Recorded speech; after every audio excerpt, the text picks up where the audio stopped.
হিন্দু পরিবারের উপর হামলার ঘটনা আছে, যতগুলো মন্দির ভাঙার ঘটনা আছে, নিরপেক্ষ তদন্ত হলে বেরিয়ে আসবে এগুলোর সঙ্গে আওয়ামী সরকারের দখলদারি জড়িত ছিল।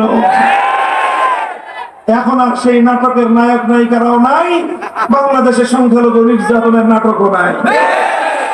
ওরা আবার রোগ পেতে আছে, সুযোগ খুঁজছে, আবার সংখ্যালঘুদেরকে অন্ধকারে এসে সাবোটাজ করবে, সংখ্যালঘুদেরকে বাড়ি ঘরে আত্মসংযোগ করে আবার বাংলাদেশে সাম্প্রদায়িকতার 20 বাষ্প ছড়িয়ে দেওয়ার পায়তারা চালাচ্ছে।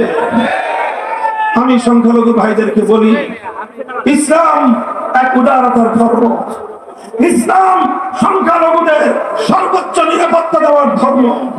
আল্লাহ নবী যেভাবে সংখ্যালঘুদেরকে তাদেরকে নিরাপত্তা দিয়েছেন, কিয়ামত পর্যন্ত কোন নেতা, কোন ধর্ম প্রনেতা, কোন সামাজিক নেতা আমার নবীর মতো সংখ্যালঘুদের নিরাপত্তা নিশ্চিত করতে পারবে না।